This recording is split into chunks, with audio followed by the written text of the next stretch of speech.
Muy buenas tardes. Continuando con el curso de refuerzo técnico para bomberos, es el momento de iniciar la clase de comunicaciones.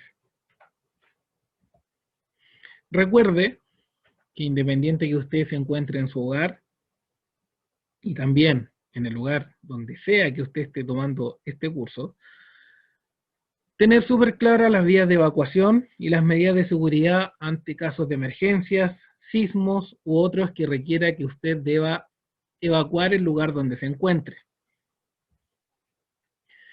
Y antes de comenzar, me voy a presentar. Mi nombre es Aarón Flores Vega, soy actualmente vicesuperintendente del Cuerpo de Bomberos de Pinto, en la región de Ñuble, en Chile, y pertenezco como voluntario a la tercera compañía de Las Trancas. En la actualidad me desempeño con este cargo dentro de la institución, como también además soy el encargado de la investigación de incendios del Cuerpo de Bomberos. Tengo una trayectoria cercana a los 17 años en la institución. Soy también trabajador social y además técnico en urgencias médicas, donde trabajé y ejercí en México, específicamente en Monterrey. Y voy a ser la persona encargada de compartir con ustedes la clase de comunicaciones enfocado al trabajo de bomberos eh, para los diferentes países que están tomando este curso de refuerzo técnico. Para comenzar, vamos a ver los objetivos de esta clase, donde el primer objetivo es poder definir y explicar todos los conceptos relacionados a las comunicaciones en bomberos. El segundo objetivo es saber cómo utilizar correctamente nuestros equipos de radios, claves si es que las tenemos y conceptos para una buena comunicación.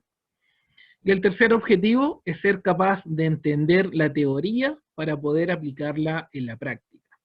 En general, las comunicaciones en bomberos son claves y son una pieza fundamental para el buen desarrollo y trabajo en una emergencia, ya que esto permite dar a conocer al resto de nuestros compañeros el tipo de emergencia que nos estamos enfrentando y obviamente cuando es necesario el refuerzo de otras unidades para apoyarnos en los diferentes trabajos bomberiles en pro de la comunidad en la atención de las diferentes emergencias.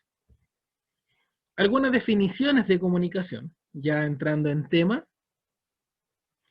es un proceso de interacción social básico mediante el cual los individuos intercambian información, ¿ya?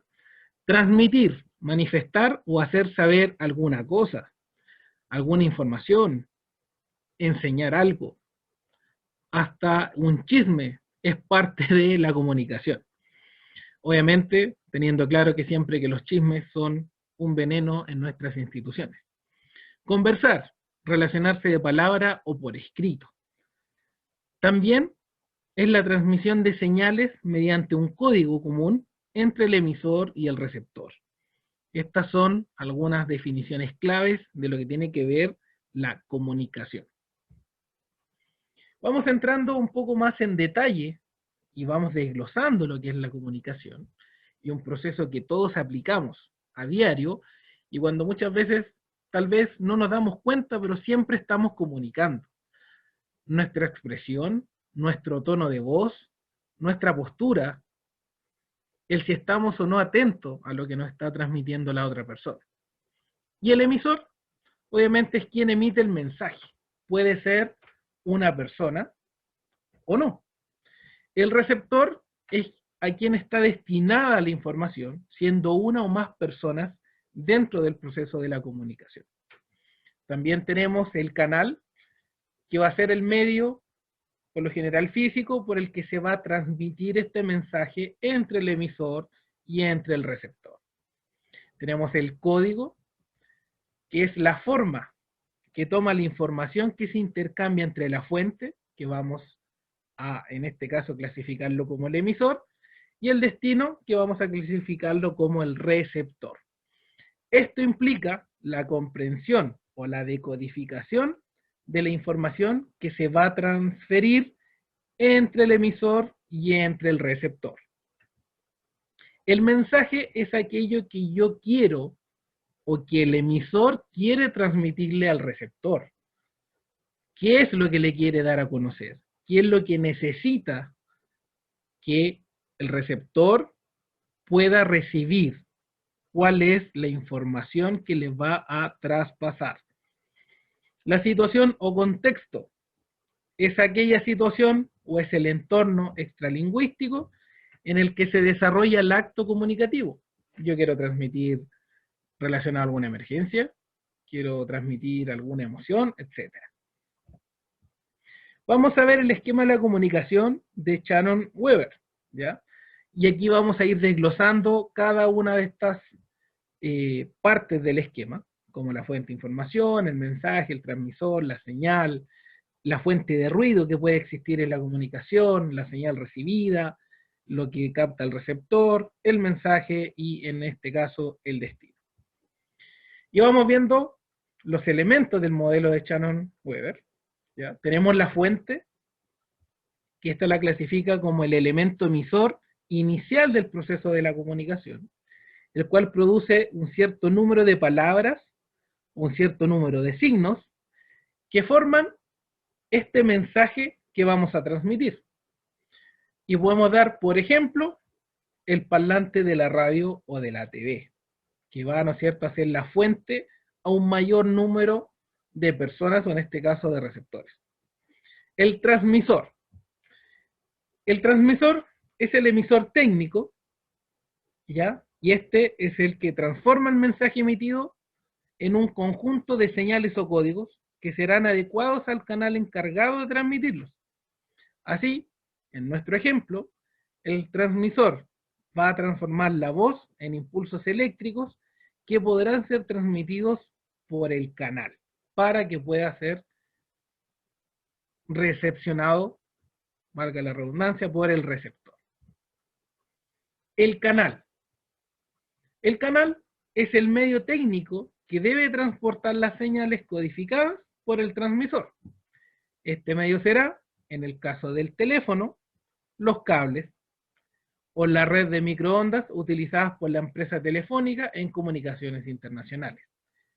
Por ende, si yo me quiero comunicar desde Chile con mi amigo Heriberto, la empresa telefónica no nos va a tener un cable conectado desde Chile a Ecuador, sino que va a tener que utilizar estas microondas para que esta comunicación se pueda dar entre Heriberto y yo. El receptor, también aquí se trata del receptor técnico, cuya actividad es la inversa de la del transmisor. Su función consiste, entonces, en decodificar este mensaje transmitido y vehiculizado por el canal, para transcribirlo en un lenguaje comprensible por el verdadero receptor, que es llamado destinatario.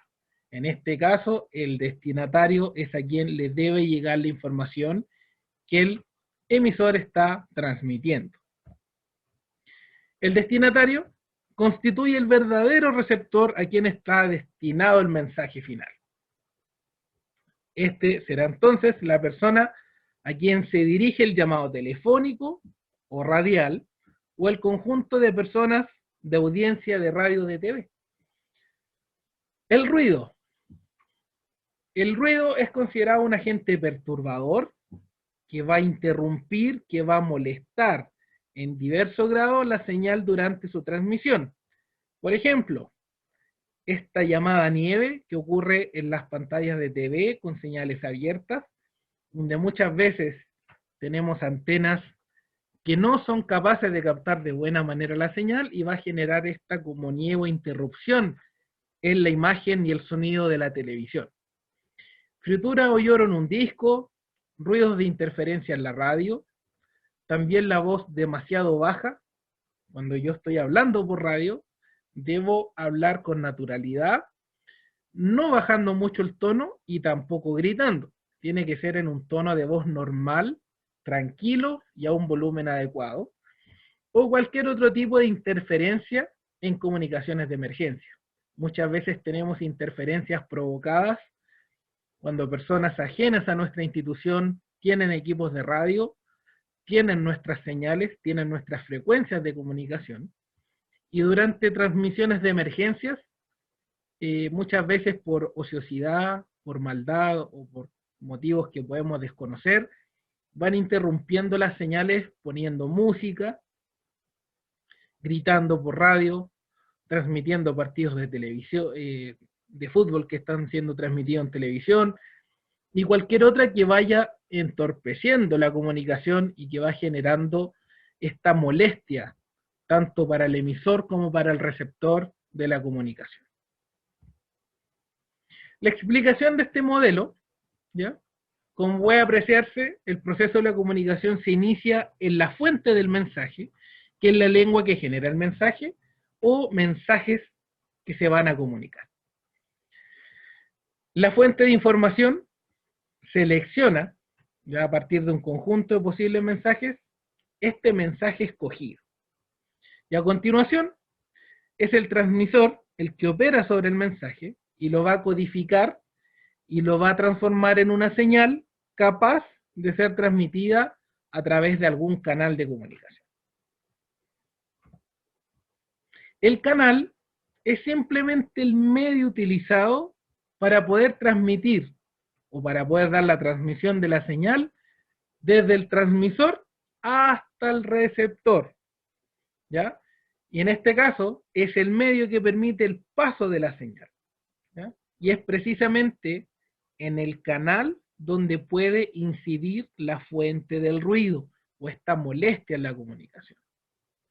También es posible que en el proceso de transmisión de la señal, a través de este canal, se agreguen a esta una serie de elementos que no son proporcionados intencionalmente por la fuente de la información, que en este caso es el ruido.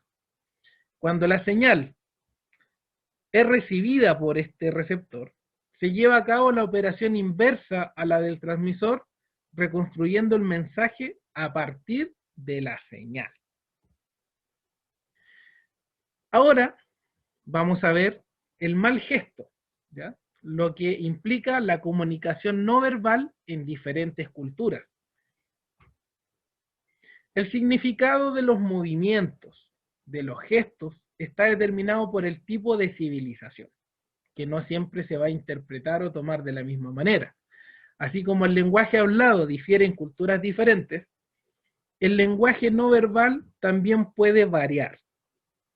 Un gesto puede resultar común en algunas partes y tiene un significado que puede ser tal vez positivo en una cierta cultura, pero probablemente en otra cultura ese mismo gesto puede ser tomado como una ofensa, como un insulto o como algo que no es tomado a bien como puede ser en nuestra propia cultura. En el caso muy particular, si bien yo estuve un tiempo en México, donde se habla español al igual que en Chile, habían palabras que tienen diferentes significados, que en Chile tienen un significado común, corriente, pero que en México, por ejemplo, eran un insulto, que no vale la pena entrar en detalle para no volver a pasar la vergüenza. Todo el mundo sabe que mostrar el dedo del corazón, ya el dedo medio de nuestra mano, con el resto de los otros dedos cerrados o empuñados, en cualquier lado se considera un insulto. Pero la cosa se va a complicar cuando gestos inocentes para algunos, como el saludo con el dedo índice y medio, como de saludo o de paz, en otros países puede ser hasta un insulto que incluso podría costar la vida. Por ejemplo, en los Estados Unidos y en muchos otros países, el dedo gordo o el dedo pulgar, con el resto de los dedos empuñados en la mano hacia arriba, es considerado de aprobación, de que está bien, de que está ok algo. Pero, por ejemplo, yo levantar el dedo pulgar solamente con el resto de los dedos empuñados en Grecia o en Rusia, se considera un insulto y no tiene la misma connotación o el mismo significado que en muchos países, que netamente es un gesto de aprobación o que algo está bien. Y aquí podemos ver algunas imágenes o descripciones de gestos con manos que probablemente para nosotros pueden ser cosas triviales, cosas comunes, nada fuera de lo común, o que no es nada malo, pero que en algunos países sí es considerado un insulto, falta de respeto o incluso delito. El gesto del pulgar hacia arriba, en muchos países, como les decía, tiene el significado de bien hecho, pero esto mismo, si yo lo utilizo en Grecia, en Rusia, Cerdeña, o en algunos países de la parte de África, se considera como un insulto hacia quien yo se lo estoy indicando. ¿Ya? En Arabia Saudí supone un insulto grave, como una ofensa grave hacia la persona que está recepcionando esta imagen del dedo pulgar hacia arriba. El signo con el dedo índice y medio hacia arriba, en muchas partes utilizados como victoria, como paz, como forma de algo también, una forma incluso de saludar en algunas partes. Pero si yo hago esto en Gran Bretaña, en Australia, Irlanda, Nueva Zelanda, y con la palma de la mano dirigida hacia la cara, es considerado una grosería por parte de quien está recepcionando esta imagen. El famoso OK, dedo índice y dedo pulgar o dedo gordo juntos, y el resto de los 3 dedos de la mano hacia arriba, en muchas partes significa que algo está bien, que estamos OK, pero en algunos países, ya significa al yo hacerle este gesto, le estoy diciendo a la persona que es homosexual, o lo estoy tildando de homosexual si es que yo le hago este gesto, ¿ya? Y en Francia y Bélgica, el receptor, si yo le hago este gesto con 3 dedos hacia arriba y el índice y el pulgar juntos, para ellos es como que yo le estoy diciendo que como persona no valen nada, que también puede ser considerado un insulto. El gesto número 4, que nosotros vemos acá, una mano, ¿no es cierto?, con todos los dedos hacia arriba, que probablemente las personas que conducen vehículos, muchas veces cuando la policía los va a controlar en movimiento en sus vehículos, le muestra la mano con la palma hacia usted y esto nos está indicando que, por ejemplo, nos debemos detener. Pero si yo hago esto mismo en Grecia, ellos lo consideran que yo le estoy diciendo que esa persona se vaya al infierno. Y también no lo considera como un gesto de que me detenga, sino que le estoy diciendo, vete al infierno. Cuando yo junto los 3 dedos, tanto el dedo medio como el siguiente, con el pulgar y dejo solo el índice y el meñique hacia arriba, considerado como un gesto de heavy metal, como un gusto de música en algunas partes, pero pasa que, por ejemplo, en Noruega, si tú levantas estos dedos hacia alguien, tú le estás queriendo decir que su pareja, que su cónyuge, que su esposa, que su novia, lo está engañando. Como decimos en Chile, que le está poniendo los cuernos. Por ende, no siempre se considera como también un signo de heavy metal en todos los países. También, cuando muchas veces tenemos confianza con alguien, o por algún motivo, y yo lo quiero llamar, sin hablarle, sin gritarle, y hay contacto visual, y yo con mi dedo índice lo apunto y lo muevo hacia él y hacia mí, generando este movimiento de vaivén con el dedo, probablemente acá no va a pasar nada y la persona me va a entender. Pero si yo hago esto en Filipinas y quiero llamar a alguien torciendo el dedo en forma repetitiva, probablemente en Filipinas yo voy a ser arrestado, ya que el hacer este gesto en forma repetitiva con el dedo se considera un gesto que está solamente apto para perros. Y si yo se lo hago a una persona, se considera un insulto que podría derivar en ser arrestado. Por ende, la comunicación es variada, los gestos incluso tienen diferentes significados, incluso señas con las manos. Por ende, si vamos a realizar viajes, muchas veces es importante interiorizarnos y estudiar un poco significados comunes, por ejemplo, un dedo pulgar hacia arriba, si ellos lo toman o lo consideran que está bien algo o no. Y entrando un poco en las comunicaciones basadas en los temas radiales de bomberos, algunas cosas que debemos considerar. para que la comunicación sea efectiva y tengamos una buena comunicación es, lo primero, modular. Poder hablar claro, poder hablar lento y pronunciar de la mejor manera las palabras. Entendiendo que hay países que existen modismos, que existe la abreviación de palabras en forma involuntaria, pero tratando de evitar esto y tener en cuenta que la comunicación radial va a ser más efectiva si yo modulo en forma clara. Debemos hablar lento y calmado. Muchas veces la situación que está ocurriendo, la emergencia propiamente tal, el estrés, la adrenalina, va a llevar a que las personas pierdan un poco el control, que no nos debe ocurrir a nosotros, que somos los encargados de controlar las emergencias. Por ende, aunque sea la emergencia más grande, la persona que tiene la comunicación radial debe mantener siempre la calma, hablar lento y calmado para que el mensaje pueda llegar en forma clara. Evitar los ruidos de fondo, a pesar de que en nuestra labor diaria como bomberos, el tránsito, una emergencia en vehículos con sirenas, llegar a un lugar donde hay gritos y otros, no siempre es posible estar transmitiendo sin ruidos de fondo. El mensaje que quiero yo entregar tanto a la central como a otros bomberos, como a otras personas que asisten a la emergencia, debe ser claro y conciso, sin tanto rodeo y dando la información clara y detallada, pero precisa, relevante, que deba ser conocida por el resto de las personas y no caer en redundancias, en alargar mucho o en dar detalles que sean innecesarios. Lo que debo hacer antes de hablar y de entregar el mensaje es pensar, tener clara la información que debo transmitir antes de comenzar a hablar por radio. Hable fuerte, pero no grite, no pierda el control.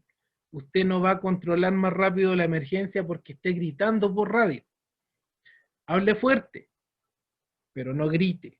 No hable muy despacio, hable en un tono normal, pero hable lo más claro, preciso en la radio. Respete las comunicaciones, no interrumpa cuando ya hay una comunicación entre bomberos o con la central, a no ser de que sea una situación de vida o muerte o una situación muy grave. Pero respete las comunicaciones, no las interrumpa, espere su lugar. Solo transmitir información de importancia, acorde a la emergencia. No demos mensajes personales, opiniones personales durante una emergencia, porque podríamos estar interrumpiendo los canales de comunicación con algo trivial cuando estamos en una emergencia como tal. Mantenga la calma, utilice un lenguaje adecuado, con palabras simples. Utilice sus claves si es que su procedimiento dice que debe ser solo con clave. Utilice un lenguaje simple si es que olvida la clave. Pero transmita la información que deba ser necesaria transmitir. No corte información. Sea claro, sea preciso y entregue la información que necesitamos dar a conocer. Basándonos nuevamente en las comunicaciones radiales, siguiendo con este tema, además de lo anterior, es necesario hacernos estas preguntas antes de comenzar una comunicación. ¿Qué debo comunicar? ¿Cuál es la información que yo debo transmitir? ¿En qué momento debo yo dar esta transmisión? ¿Y a quiénes debemos entregar esta información? Estas son 3 preguntas claves para que podamos tener una buena comunicación relacionados a nuestros temas radiales de bomberos. Veamos algunos equipos. Tenemos equipos fijos con cables, tenemos equipos móviles como celulares y además tenemos nuestras radios de comunicación, tanto bases fijas o móviles cuando están en los vehículos, como además los equipos portátiles. Veamos algunos equipos. De los fijos, tenemos los teléfonos de nuestras centrales, muchas veces teléfonos que son los receptores de las líneas de emergencia, como el 911, 132, como en el caso de Chile, 165, 110, etc. Teléfonos de los cuarteles fijos para comunicación con las centrales o para hacer llamadas puntuales producto del servicio y funcionamiento de cuarteles. Tenemos también los equipos móviles, celulares personales, que hoy gran parte de las personas tienen celular, y también tenemos celulares de cargo. Algunas instituciones entregan muchas veces equipos de cargo a personas que cumplen funciones específicas o que tienen un cargo o un grado puntual dentro de una institución, y que lo más importante aquí es que ese celular de cargo sea utilizado para las funciones que fue destinado. No dar un mal uso, no utilizarlo en redes sociales personales, no utilizarlo para llamadas coloquiales o personales, y dar el buen uso y el uso correcto a estos equipos móviles. Equipos radiales, parte de los equipos que hoy son una pieza fundamental dentro de bomberos, emiten una señal electromagnética a través de una frecuencia. Estas señales pueden ser FM, HF, VHF o UHF. Las más comunes dentro del trabajo de bomberos son las en frecuencias VHF, Very High Frequency, o la UHF, ¿ya? Y el funcionamiento es simple. Se habla por una radio y se escucha en la otra instantáneamente, pero la limitancia, que la comunicación radial, no pueden hablar dos personas al mismo tiempo como lo puede ser en un equipo celular. En este caso, para yo poder hablar o contestar una pregunta, debo esperar que el emisor termine de hablar por radio para yo recién entrar a esta comunicación. Igual, pero de mejor calidad y potencia que los walkie-talkie antiguos. Las radios FM, que podemos escuchar en nuestras casas, en el vehículo cuando nos vamos desplazando, utilizan este sistema. Ya también trabajan a través de una frecuencia, pero esta solo permite transmitir, pero no recibir. O sea, ¿qué quiere decir? Nosotros solamente podemos escuchar los locutores de las radios, podemos escuchar la música, pero no podemos hablar o responderles al locutor, o no podemos interrumpir la música que ellos están transmitiendo. Por lo general, los equipos de radio son utilizados en áreas comerciales, por ejemplo, guardias de seguridad, comunicación entre oficinas, comunicaciones con vehículos de las empresas. A nivel industrial, en los temas productivos, en los procesos, en las mismas brigadas de emergencias internas a nivel industrial, en el área deportiva, y obviamente en lo que nos compete a nosotros para la atención de emergencias, para informarnos de una emergencia, para informar el estado de la emergencia cuando nosotros llegamos, y como también para solicitar recursos u otros cuando es necesario. Vamos a ver aquí un caso puntual relacionado con el uso de radios en Ecuador, donde todos los bomberos utilizan radios en frecuencia VHF o en UHF. Está permitido escuchar las comunicaciones, pero está prohibido transmitir por las frecuencias, a no ser de que sea para trabajar en emergencias o en los casos autorizados con anticipación, como el uso de una frecuencia interna para algún trabajo en particular. Regularmente, cada cuerpo de bomberos tiene una frecuencia de despacho y otras frecuencias que son utilizadas para trabajo bomberil. Las centrales cuentan con equipos y antenas de alta potencia para poder llegar a todos los lugares donde acude el cuerpo de bomberos, y obviamente deben cubrir las zonas de jurisdicciones.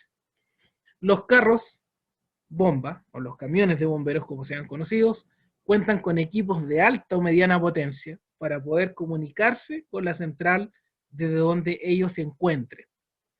Y los bomberos cuentan con equipos de baja potencia, ya que los utilizan para comunicarse en el lugar de la emergencia solamente, en el trabajo propio donde estén atendiendo esta emergencia en forma particular.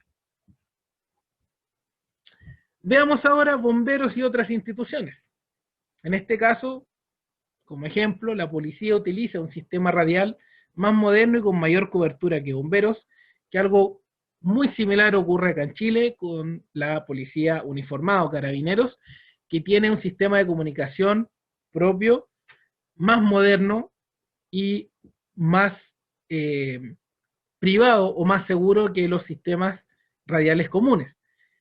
En este caso, que no es compatible con los equipos de bomberos. Por lo anterior, las centrales de las policías, en el caso de Ecuador, cuentan además con equipos de las mismas características que los bomberos para poder comunicarse con su central en situación de emergencia. Otras instituciones utilizan el mismo sistema radial que bomberos, pero con distintas frecuencias, pero siempre mantiene una con la que se puede contactar con bomberos. Existen países, y sabemos que existen diferentes realidades a lo que podemos nosotros tener en Chile, donde se tienen los diferentes cuerpos de bomberos sus propias frecuencias, en diferentes ciudades, pero en un mismo país. Y donde no existe una frecuencia única. ¿Cuál es la importancia? Que lo que hemos visto en la realidad chilena es que al tener una frecuencia única nacional, te permite que ante una gran emergencia, como un incendio forestal de gran magnitud como hemos tenido en Chile, donde vienen diferentes ciudades a prestarte el apoyo para combatir este incendio, la frecuencia nacional o una única frecuencia te permite tener una mejor comunicación, más fluida, más rápida en cuanto al trabajo in situ de la emergencia.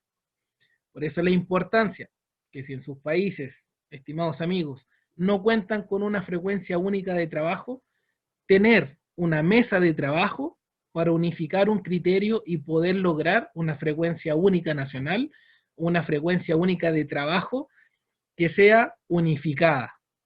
Que cuando nos vamos a juntar más de un cuerpo de bomberos, podamos tener una mejor comunicación y tener ya grabada en nuestros equipos de radio esta frecuencia destinada únicamente al trabajo entre todas las instituciones, aunque sean de diferentes ciudades, diferentes estaciones, diferentes administraciones.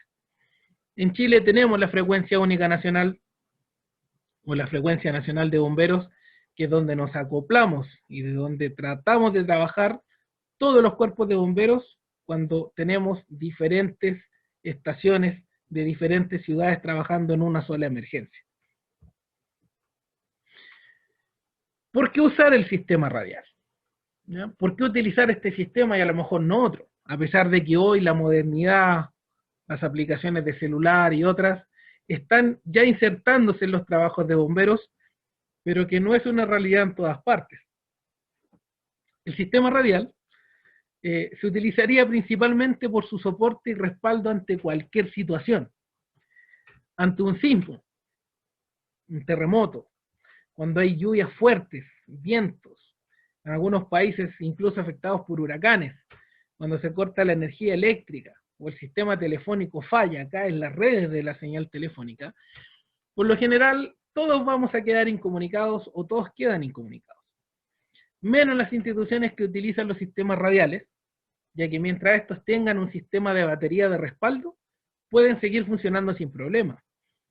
Si nuestra central queda sin energía, nos falla un generador, probablemente tendremos en nuestros carros bomba o en camiones de bomberos ya equipos de radio que pueden funcionar con la batería de este vehículo, ya que no utilizan medios físicos o materiales, además de las radios, para traspasar la información. También este sistema lograría que el emisor pueda dar un mensaje a muchos receptores al mismo tiempo, a través de la radio, disminuyendo el tiempo y recursos para lograr informar a un grupo de personas. Si bien hoy existe a través de celulares, grupos de WhatsApp, por ejemplo, y otras aplicaciones de mensajería instantánea, sabemos que esto, si se cae la señal de internet o se cae el soporte de la empresa, vamos a quedar incomunicados. Y la ventaja del sistema radial, que necesita que tengamos la antena arriba, que tengamos una batería de respaldo, y que obviamente los bomberos puedan tener sus equipos de radio a la mano, cargadas, encendidas, y poder todos ir recibiendo esta información. En Chile tuvimos la experiencia para el año 2010, para el terremoto del 27 de febrero, donde hubo caída en muchas ciudades y regiones de los sistemas de comunicación común y corriente, telefonía e internet. Y fueron los grupos de radioaficionados que permitieron las comunicaciones entre ciudades con la capital para la solicitud de recursos, para la solicitud de equipos especializados, para informar de puentes caídos, para informar la necesidad de alimentación, hidratación y todo lo que fue necesario para ir atendiendo las ciudades más afectadas por el terremoto del año 2010. Y por ende, hoy en día, Chile también ha ido reforzando algunas instituciones el uso del sistema radial, mejorando las centrales de comunicación, mejorando los sistemas de soporte ante posibles caídas en las redes de los sistemas comunicacionales más comunes. Pasando ya a los equipos radiales, vamos a hablar un poco de los equipos portátiles. Normalmente esto no supera los 5 watts de potencia al transmitir, por ende su fuerza o potencia de transmisión no es muy larga, no es muy extensa, es más acotada.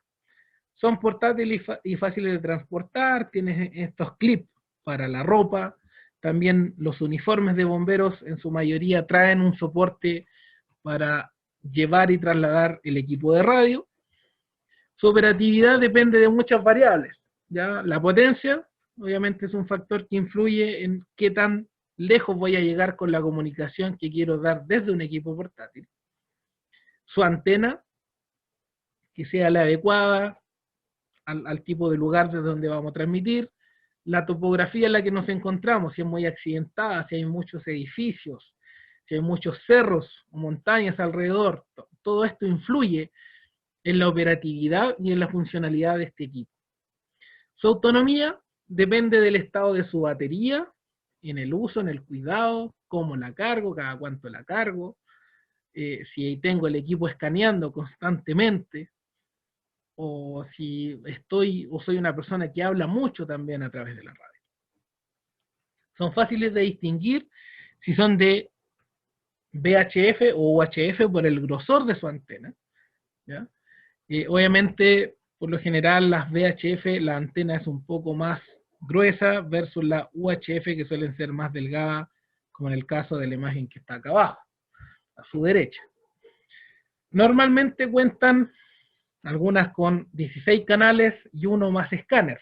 Permite que cuando tenemos más de una frecuencia en nuestra radio, el escáner va pasando por todos los canales y en el canal que hablen, ahí se va a posicionar la antena, o en este caso el equipo, para que podamos escuchar esa transmisión.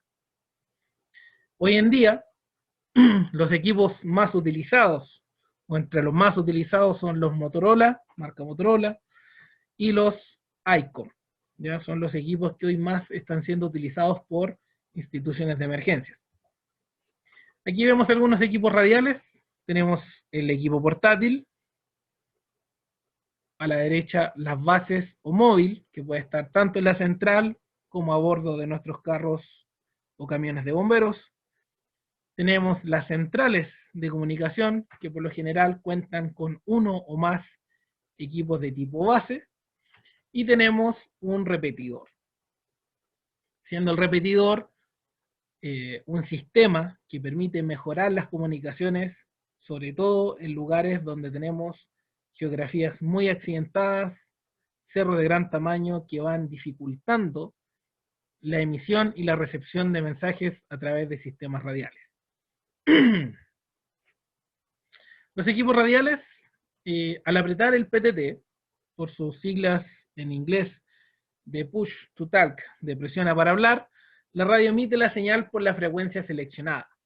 Ojo, y una recomendación, cuando yo aprieto este PTT o este botón para abrir la frecuencia de comunicación, espere de 1,5 segundos a 2 segundos antes de comenzar a hablar, para que la frecuencia se abra y se pueda anclar de buena manera la señal y que el mensaje llegue completo y que no ingrese entrecortado este mensaje. Mientras una radio transmite, la otra solamente va a escuchar lo que está transmitiendo el otro y no puede interrumpirlo y no pueden hablar los dos al mismo tiempo. Al momento de cortar el PTT, la frecuencia queda libre para que la otra radio pueda contestar el mensaje o la pregunta o la información que sea necesario o repetir o simplemente contestar.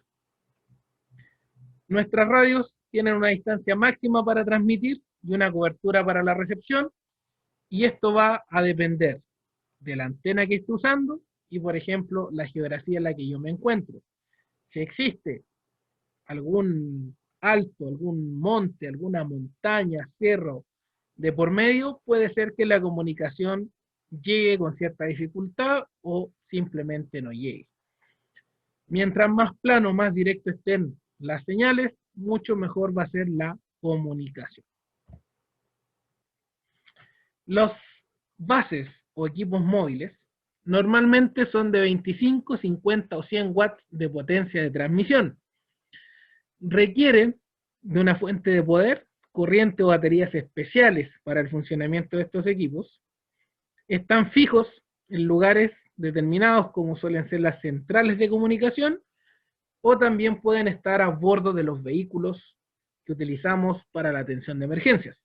Y esto va a permitir transmitir desde el mismo vehículo hacia la central, como también recibir la información desde la central hacia los vehículos de emergencia. Tener en cuenta que su operatividad va a depender de la calidad de la antena, del tamaño de la antena, de la potencia de la antena, como también donde nos encontramos ubicados geográficamente y lo que tengamos en el contorno, los alrededores, cerros, edificios altos, mal clima, etc. No son fáciles de distinguir, a diferencia de los portátiles. En este caso no es fácil de distinguir si son VHF u UHF a simple vista. Por ende hay que verificar en la antena y muchas veces señales, adhesivos, marcas que son instaladas por las mismas empresas del tipo de frecuencia en la que trabaja este equipo. Normalmente se les pueden programar hasta 60 canales y escáneres diferentes que permiten ir monitoreando cada uno de los canales o frecuencias que están instalados en nuestros equipos de radio. Hoy en día, estos equipos, o los más usados, son Motorola y ICOM. Existen otros equipos, pero también debemos verificar siempre con empresas certificadas y especialistas en este tema que la radio sea la adecuada para el tipo de ciudad, nuestro tipo de geografía, distancias a cubrir, las potencias, mantenciones, etcétera, etcétera, etcétera. Las bases son móviles, al igual que los portátiles. Estos funcionan en forma similar, pero va cambiando su amplitud o la distancia hasta donde puede llegar la señal de acuerdo a su potencia. Podemos ver aquí en la imagen que la señal verde que está saliendo desde la central es mucho mayor que lo que puede transmitir, en este caso, un equipo portátil. Por ende, debemos considerar siempre posibles repetidores que sean necesarios dependiendo el tipo de geografía. Las centrales.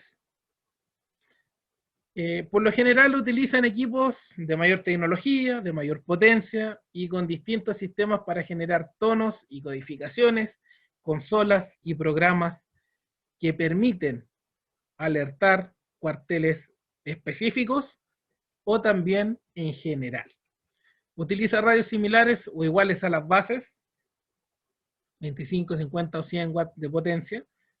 Normalmente se conectan bases a una consola, a un equipo, y se manejan distintas frecuencias con distintas bases, pero en una sola consola, que en algunos casos permite alertar a un cuartel específico sin alertar a otros cuarteles que no necesitan o que no es necesario que cubran o atiendan una emergencia en particular. Hablemos ahora de la repetidora. Este es un equipo que está destinado a dar mayor cobertura o va a ampliar esta cobertura operacional de una central tanto para transmitir información a los bomberos como para recibir la información que está siendo transmitida por los bomberos hacia la central. Normalmente los equipos de repetidora son dos equipos base, dos radios bases conectadas en una consola, como la que está en la imagen, y que automáticamente generan la repetición de la transmisión. Esto va funcionando, que recibe por una frecuencia X y transmitiéndola casi instantáneamente con un desfase mucho menor o menor a un segundo por una frecuencia Y. Entonces, ¿qué es lo que hace? Entra, ¿no es cierto?, o sale la señal pasando por este otro equipo y esto va a permitir que la señal pueda llegar a mayores distancias o pueda llegar donde la geografía interrumpe o genera ruido o interferencia con los móviles o con los portátiles de los otros bomberos. Y por lo general esto se debe instalar en lugares que sean altos y obviamente estos equipos brindan una mayor potencia y al tener una mayor potencia permite que la comunicación llegue mucho mejor o mucho más lejos. Y esto es como funciona más o menos una repetidora. Existe una frecuencia para activar el repetidor, ¿ya? Sale o recibe, retransmite y lo envía tanto a otras bases o portátiles para que la comunicación pueda llegar, así como está en la imagen en la parte baja a la derecha de su pantalla. Si solamente el portátil quiere hablar sin una repetidora, probablemente la señal o la información no va a llegar debido a la potencia del equipo y que no es capaz de entrar dentro de la zona de recepción del equipo base. Pero sí, al contar con un repetidor, esta información va a llegar clara y va a poder ser recepcionada por la central y también la central le va a poder responder al portátil y el portátil obviamente va a poder recibir la información que le está dando la central. Funcionamiento general de las radios. Los cerros, las montañas, los edificios, que hoy muchas ciudades, en muchos países, las ciudades están creciendo hacia arriba. Y cada vez tenemos muchos más edificios, unos al lado del otro, que también influye en las comunicaciones. El clima también es un factor que influye. Las distancias donde esté cada uno de los equipos. La potencia del equipo transmisor. El tamaño de la antena que tiene el receptor. Son algunas variables que van a influir al momento de que nos queramos comunicar con equipos de radio, tanto de portátiles como centrales. La geografía, como les digo, el clima, los edificios son un factor que influyen en la buena comunicación. Funcionamiento general. Las líneas circulares que están tanto en el portátil como en el equipo base indican la cobertura de recepción. Y las líneas rectas de la transmisión son las que indican hasta dónde puede llegar la información que se está transmitiendo tanto por la base como por una portátil. Podemos ver que a la izquierda, donde está el bombero arriba de este cerro, con su portátil, él tiene la cobertura de recepción para captar de buena manera lo que me informa la central. Pero su línea de transmisión del portátil, al ser de menor potencia, no alcanza a entrar dentro de la cobertura de recepción de la central. Por ende, en este caso, el portátil sí puede escuchar lo que la central transmite, pero la central no logra recibir la información que le esté dando el bombero con su portátil. Recomendaciones al usar radio. Uso de los equipos, solo de acuerdo a las orientaciones del fabricante. Realizar las mantenciones solamente con técnicos o servicios técnicos autorizados por la marca. No permitir que cualquier persona intervenga a su equipo de radio. No modifique el diseño original de la radio. No le haga piezas en forma artesanales que pudiesen afectar el correcto funcionamiento y uso de la radio. Antes de hablar, asegúrese de que el canal esté libre. Recuerde, no interrumpa comunicaciones. Espere su turno, sea respetuoso y hable cuando el canal esté libre y que la comunicación que estaba en su momento ya haya finalizado. No le interrumpa a mitad de comunicación. Piense antes de hablar. Piense antes de presionar el PTT. Y recuerde, mantenga el micrófono alejado unos 10 centímetros de la boca. No pegue el micrófono o no pegue la radio a su boca porque no se va a entender el mensaje en forma clara, probablemente no se va a entender lo que usted habla y el mensaje que usted quiere transmitir no va a llegar como corresponde. Hable pausadamente, sea preciso, no dé información que no sea necesaria. Vaya a lo puntual que usted necesita transmitir. Use un volumen de voz normal, no hable muy bajo, no grite, no pierda el control y simplemente hable tranquilo y con el tono adecuado por radio durante una emergencia. Ahora reforcemos el uso cotidiano. Comunicaciones desde el vehículo de bomberos. Desde la unidad de bomberos, ¿ya?, durante el procedimiento, dar conformidad de despacho. Indicar a nuestra central, conforme, unidad X, unidad R, unidad B, unidad de rescate, bomba, escala mecánica, se dirige al lugar. Al llegar, indicar quién está al mando de la emergencia y dar un preinforme de qué se trata la situación, qué tipo de emergencia tiene, si es un incendio, la fase del incendio, la naturaleza del lugar, qué se quema, si es un accidente de tránsito, qué fue, es un choque, es una colisión, es un volcamiento, cantidad de víctimas, unidades necesarias para la atención de víctimas, ampliar el reporte o el preinforme, qué está haciendo, cómo lo está haciendo, quién lo está haciendo, peticiones de apoyo, otras unidades de bomberos, unidades especializadas, especializadas en rescate subacuático, en materiales peligrosos, en rescate en desnivel, rescate en altura. ¿Qué unidad necesita para la emergencia?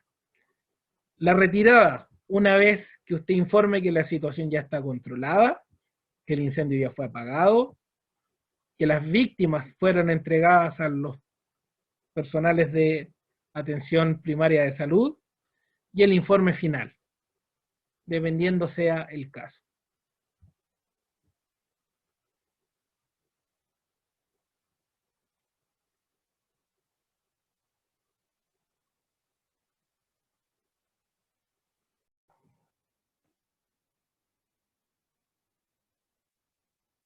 A continuación vamos a hacer una simulación de cómo dar un reporte o un preinforme según corresponda en sus respectivos cuerpos de bomberos y de acuerdo a sus diferentes protocolos. Recordando lo que ya hemos hablado en esta lección o en esta clase, debemos recordar que debemos dar reportes o debemos tener comunicación previo a la emergencia, cuando se da la alarma hacia las estaciones o cuarteles o compañías, y nosotros al llegar, ¿qué debemos señalar a nuestra central? Un modelo puede ser indicar quién es el oficial a cargo, señalar qué tipo de emergencia es.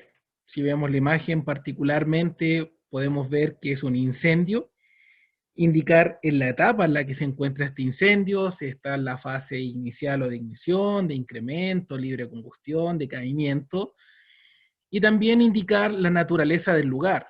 Es un centro comercial, por lo que podemos ver. Se podría tratar de una casa habitación, se podría tratar de un colegio, de una escuela, un hospital, etcétera. Indicar también si existe o no existe peligro de propagación. Aquí podemos apreciar que inmediatamente a posterior de este centro comercial se encuentra lo que se ve otros locales comerciales o como también posiblemente casa, habitación o departamentos. Indicar qué tipo de trabajo vamos a realizar, cómo vamos a combatir este incendio, indicar la necesidad de otros recursos adicionales, escalas mecánicas, otras unidades de bomberos con camiones con agua, camiones aljibe o cisternas, policía para que nos ayude a resguardar el sitio del suceso y cualquier otra que pueda ser necesario para el buen trabajo que vamos a realizar para controlar la emergencia.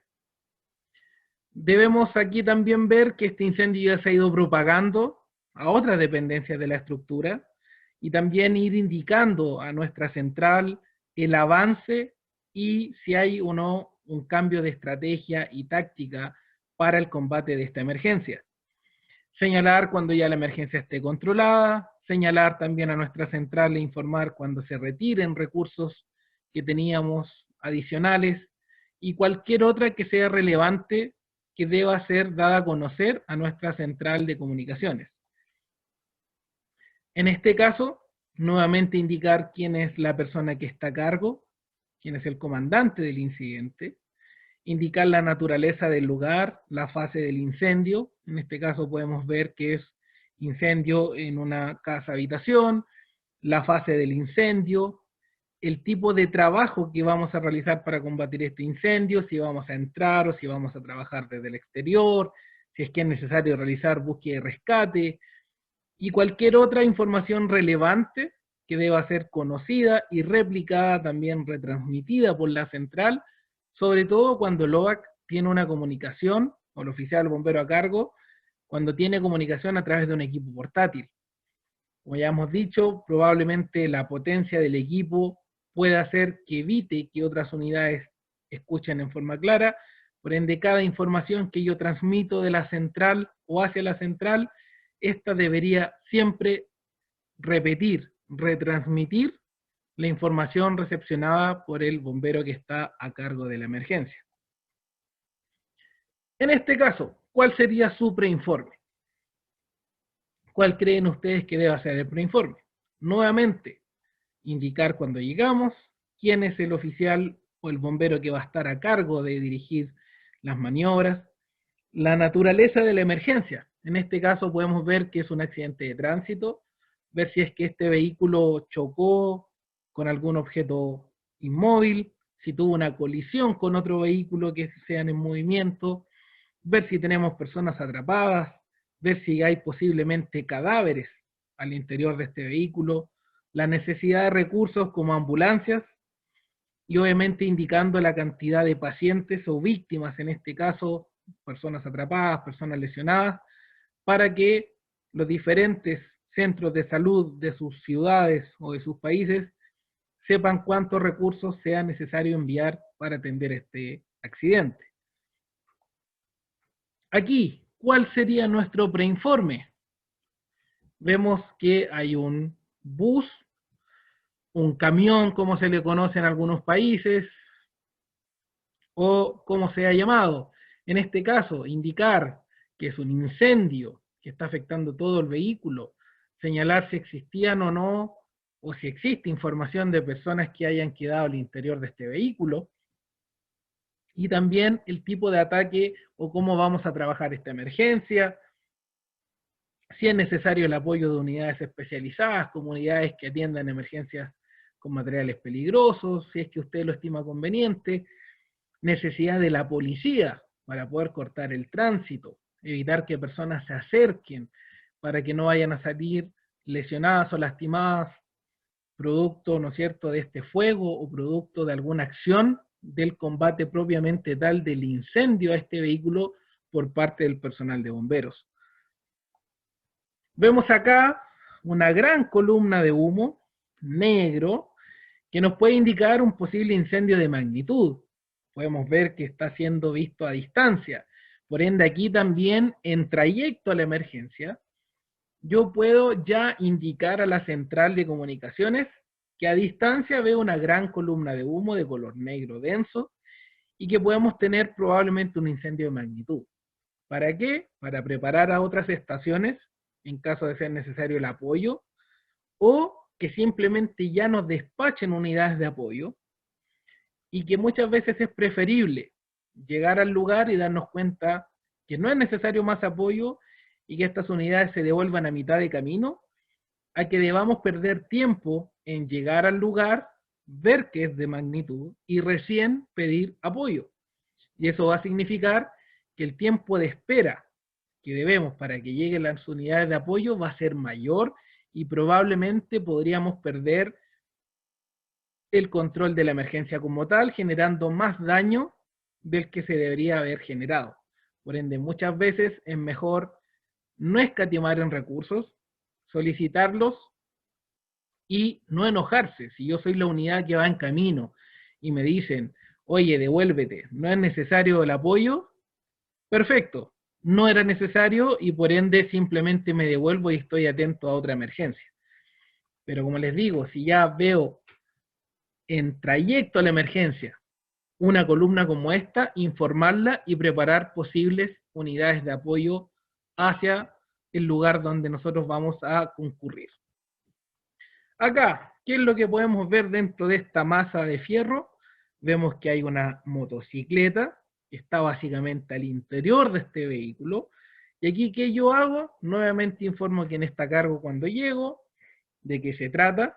Podemos suponer que aquí hubo un choque o una colisión de una motocicleta, señalar si fue a baja, mediana o alta liberación de energía, cantidad de personas lesionadas, posibles fallecidos en el lugar y necesidad de recursos como ambulancias, policías, etcétera, o lo que usted estime conveniente que sea necesario para dar una pronta, oportuna y eficaz atención a esta emergencia.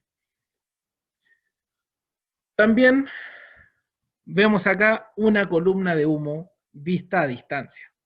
Nuevamente, ¿cuál sería nuestro preinforme? Indicar el oficial a cargo comunicándose con la central e indicarle que a distancia se ve gran columna de humo de color negro, que ve un humo denso, como usted estime conveniente señalarlo. Obviamente, siguiendo el tecnicismo adecuado con nuestra central. Y si es necesario, no la necesidad de otros recursos adicionales, como otras unidades de bomberos o como posiblemente unidades policiales.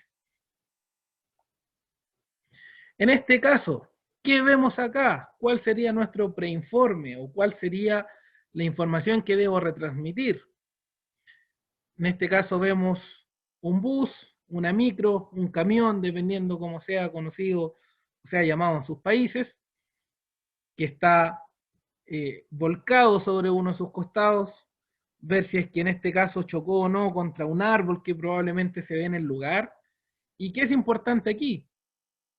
Este bus venía con pasajeros, venía con trabajadores, venía vacío, solo con el conductor, venían a lo mejor una cantidad reducida de pasajeros, o tal vez es un horario peak, si es un camión, bus o micro de transporte de pasajeros común, donde a lo mejor hay horarios donde la gente sale desde sus trabajos, y probablemente este camión viene lleno. Y ahí también ven la necesidad de recursos adicionales, de ambulancias, de policía, al lugar que nos ayude a resguardar, y cualquier otro que sea necesario. Ver si existe presencia de fuego, ver si existe presencia de derrame de líquidos hidráulicos, de combustibles u otros, y en caso de ser así, también solicitar intervención de unidades que atiendan emergencias con materiales peligrosos.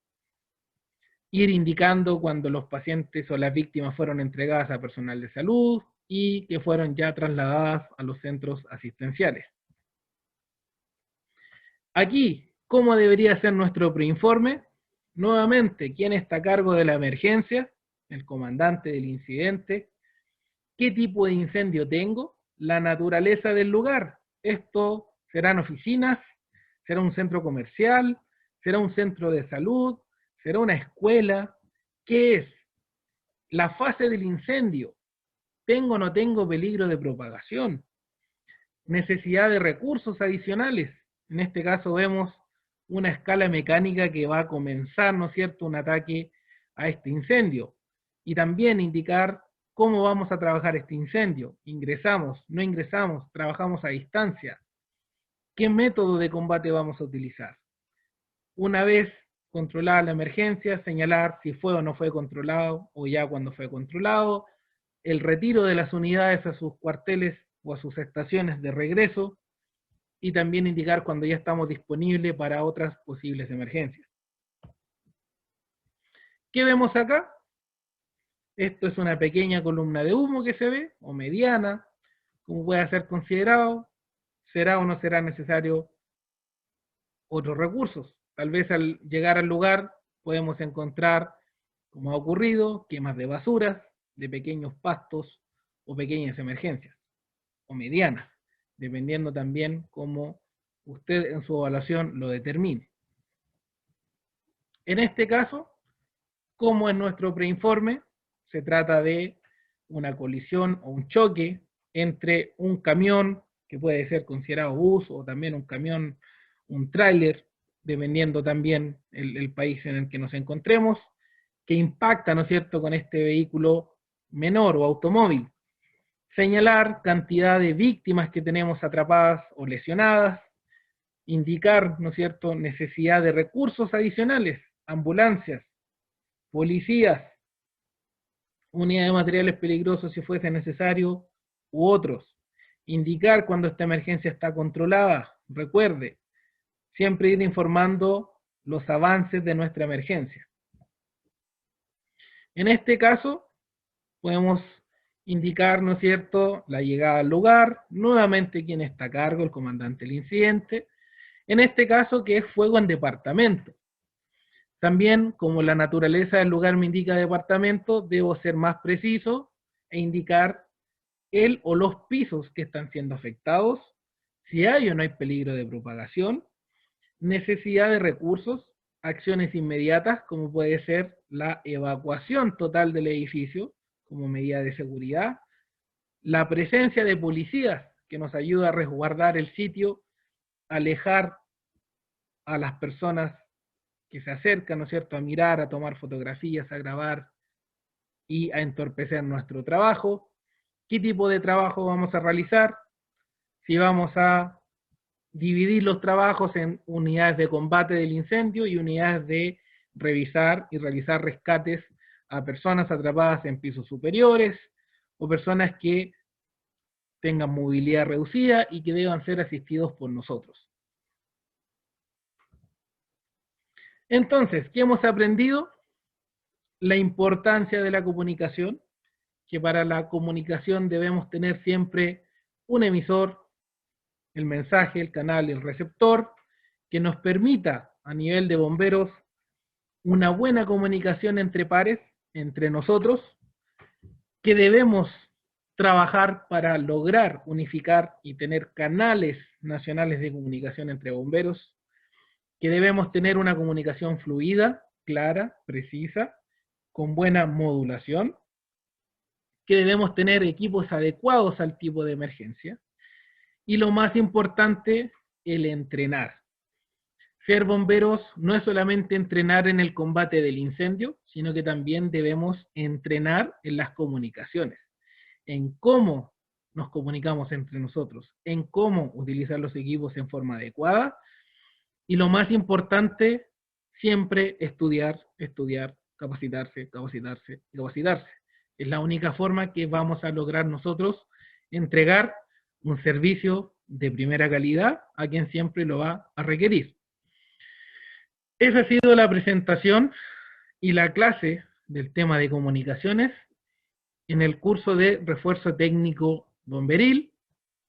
Recuerde seguir en las redes sociales al DET Lautaro Internacional, tanto en Facebook, Twitter, YouTube, Instagram, y también en su página www.detlautaro.com. Muchas gracias por su atención.